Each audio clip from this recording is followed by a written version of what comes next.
Howdy folks, this is Justro from Metcalf Mills. I'm up here at the head of the holler where my great-great-grandpa's house was. I've done a video about him a bunch of videos back, and you can go back and watch that. I'll try to look up and see the number of the video and put it in the description. But I wanted to share this site with you today, show you a little bit about it, tell you a little bit about it. I hope you enjoy it. This right here is pretty much the site where it was.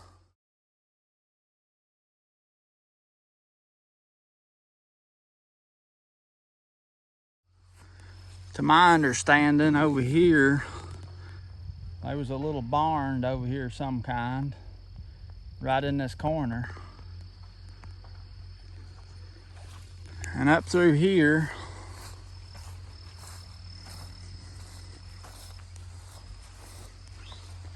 this used to be the main cartway road going over to Indian Creek in Yancey County. And this is where everybody traveled, right through here. And Pap's farm was right here, right on this road.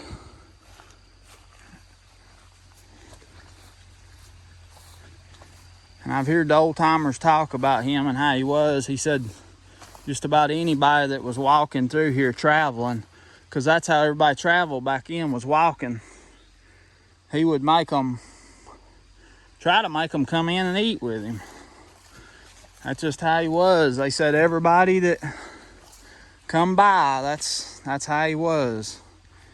We'll try to look on the old picture and I'll show you exactly where this was.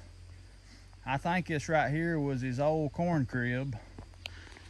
Now when I was a boy, that old crib was still really visible. You could tell what it was and how it was and everything else.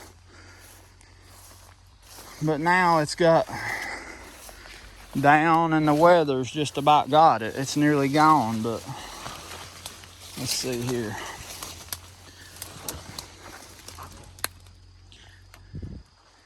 No, that's not the crib. That looks like some kind of an old shed. I don't know what that building was. Let's see. The log crib, I think, was right down here. So it was a little ways away from the house down here. I think this pile of growed up stuff right here might be where the old log crib was.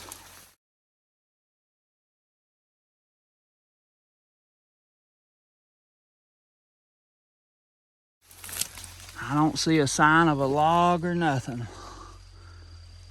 I think this is where it was. The logs was standing up when I was a boy. You could tell exactly what it was.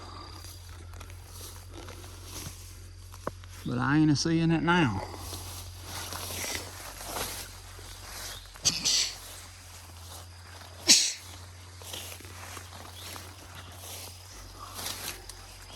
I ain't seeing it now. Might have been better to do this in the winter time. Be able to tell more about it.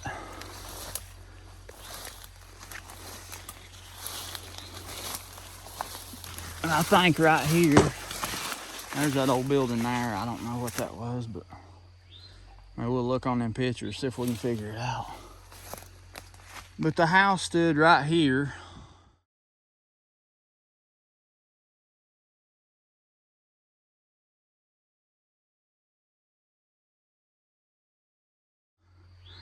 You can see an apple tree standing there.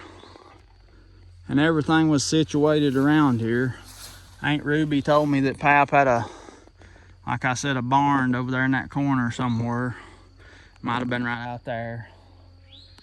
And had a big apple house and that big log crib. Had a big old shop building where he had his forge and his belluses.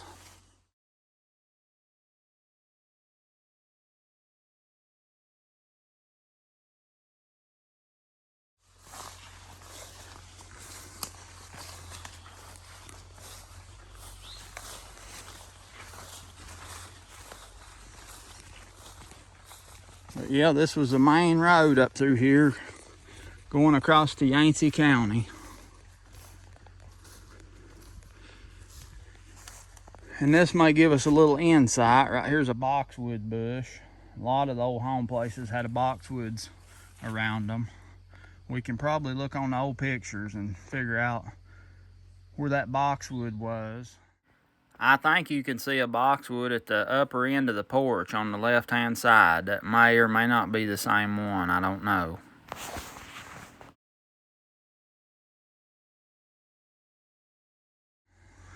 And that'd show you in relation to the house here. But he built that house, I think, in 1873. You know, and he farmed and lived here the rest of his life, and that's where he died, right here. And the house that he built, big old beech tree up there on the bank, big old pretty beech tree, monster. But then, all these hills and stuff was clean and as pastured or farmed. Everything's growed up now. If somebody don't tell the story, it'll be forgotten like so many others. Now right here's the key thing that I wanted to show you. So his house site's right there.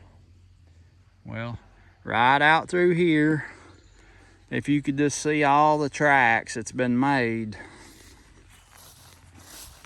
from, I guess, that kitchen door at the back of the house there, right over to right here, this spring. This spring is where the big log spring house stood.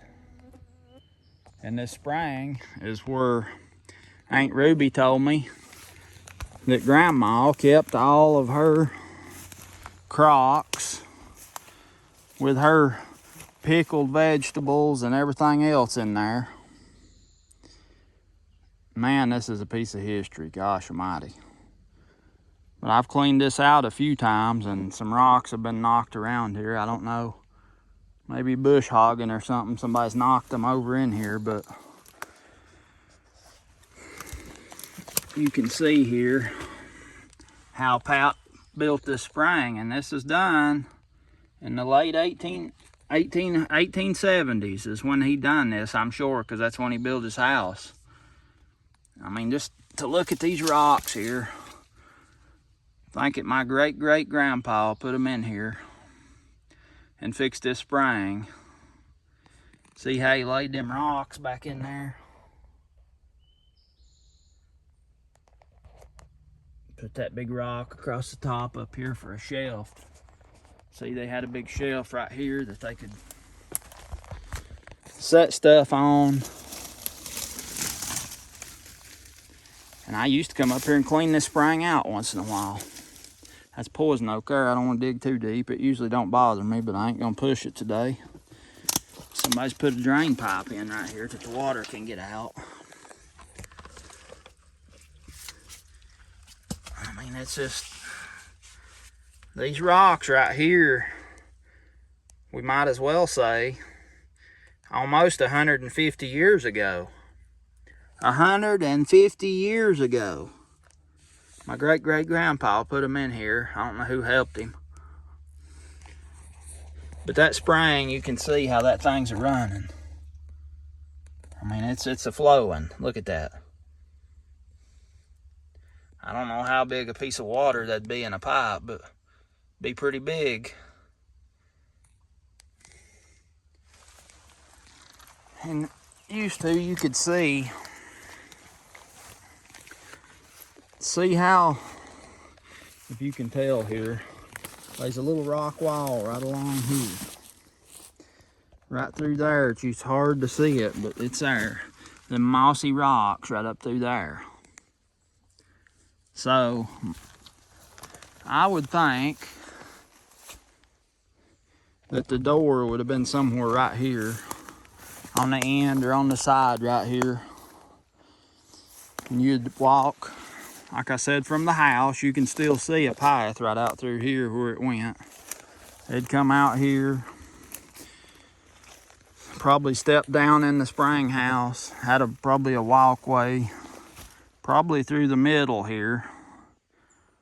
And the way this would have been, they had a place, probably right there, right in that box. It was cleaned out deep, and there's a pool of water there. And they'd dip out of that pool of water in a bucket and carry it back to the house to drink.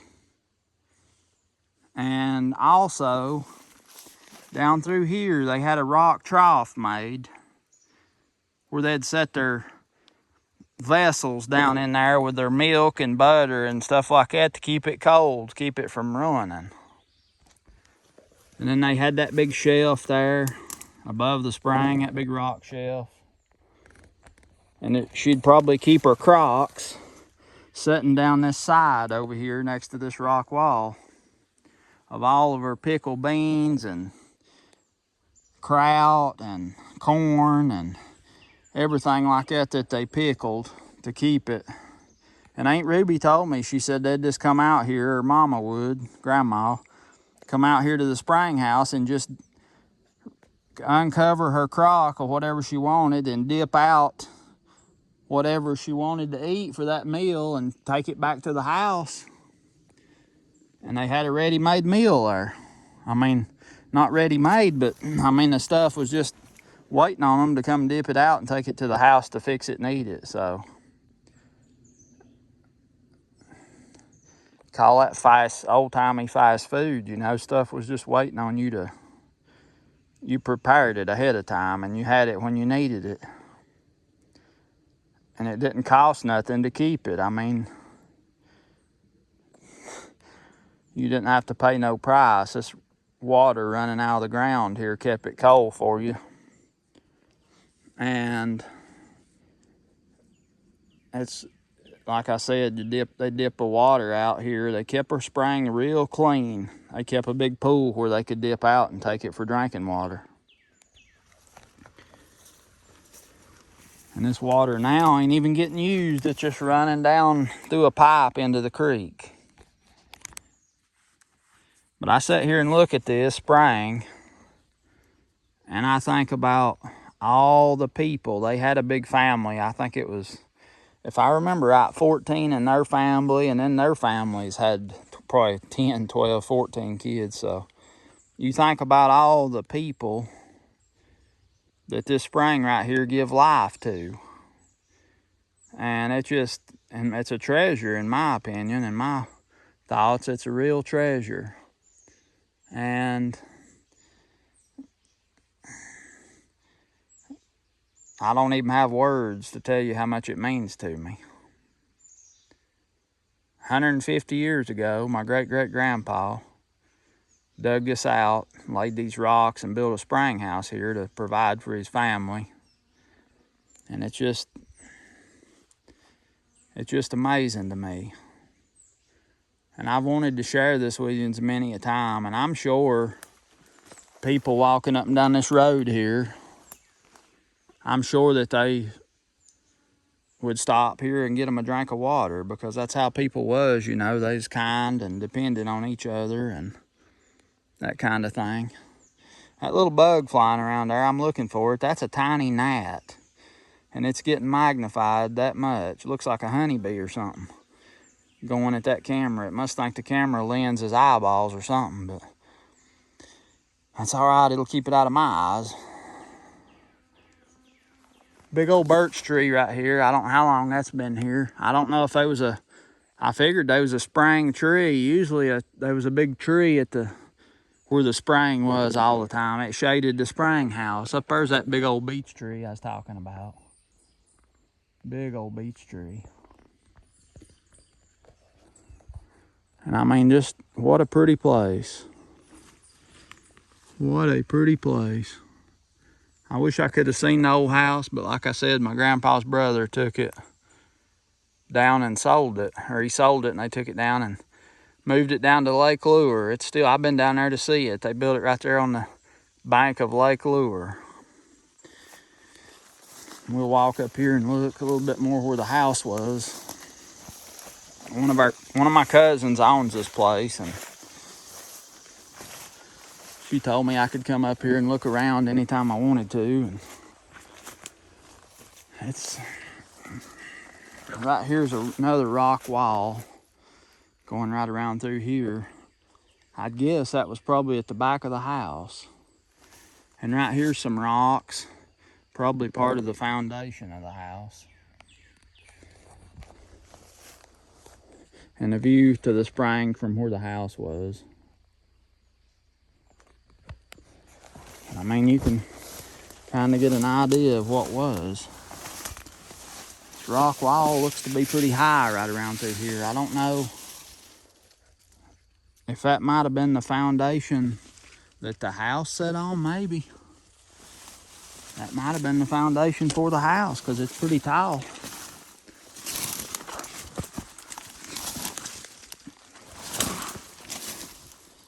There's a bunch of rocks right in here, piled up pretty big, or somebody might have been in here with a piece of equipment and piled them up at some time. But that is a rock wall right over there. I imagine that's maybe the back wall of the house. So that's right in this cove right here. You can't tell much with everything greened up and growed over, but apple tree here, I'm sure that's been there since the beginning. Even still got a few little apples on it here and there.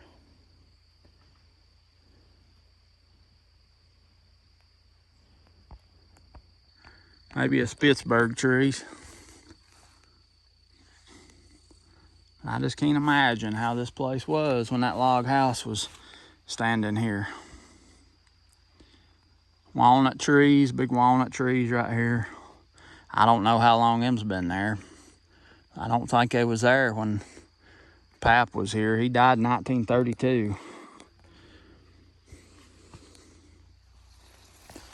You can see here a little bit about kind of how it was. Got that little periwinkle vine growing, that stuff. That usually growed around all the old house sites. You find that stuff, boxwoods.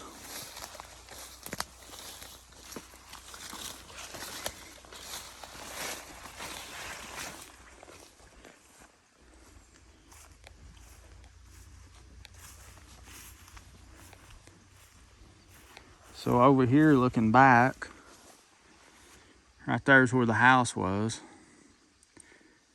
And the crib and the apple house. And seemed to me like the blacksmith shop. I was trying to think if it was right down here below the house. Seems like that's where it was at. Right in that area right there. Or it might have been closer to the road here, I don't know. Might have been in this spot right here. And the spring over there, the beautiful spring.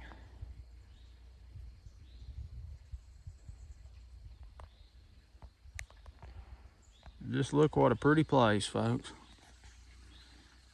No telling how many people has walked through here traveling over to Yancey County. The gap up there, the Oldfield Gap, is way back up on top of the mountain, and people always traveled through the gaps because it was the lowest point on the mountain, and instead of going all the way around the mountain, they'd go through the gap.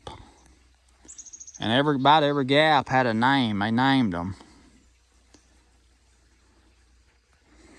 And if it was about 1925 or 1930, we was walking up here, old Pap would be here, and he'd probably be trying to get us to come in and eat with him and go get a drink of water out of his spring. One old feller said he'd come to visit one time, and Pap just told him, he said, "You're gonna stay all night with us tonight," and he stayed all night.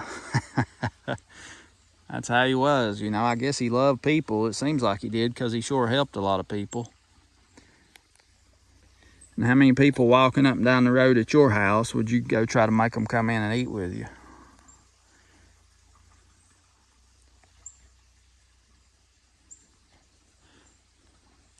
Aunt Ruby said the door is always open, and if there's something to eat in the house and anybody passing by was hungry, they could I guess it's just known, you know, they'd leave some food there and somebody was hungry, they could eat, you know. That's just, it's hard to fathom this day and time, but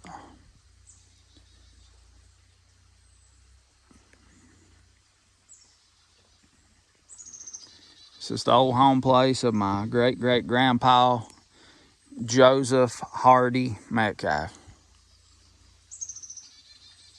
Pap Joe is what the family called him. Pap.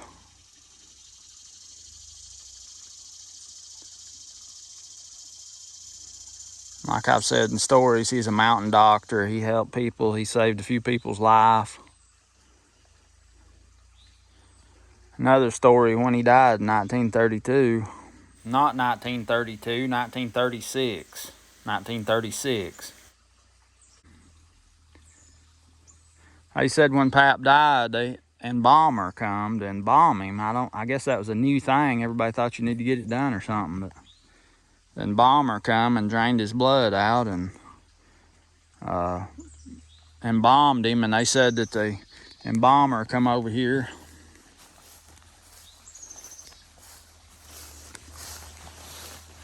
carried his blood over here and poured it in the creek.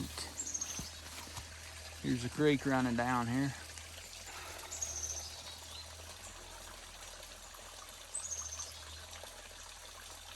So they poured his blood in the creek.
Folks, I hope you enjoyed this video visiting my great-great-grandpa's home place.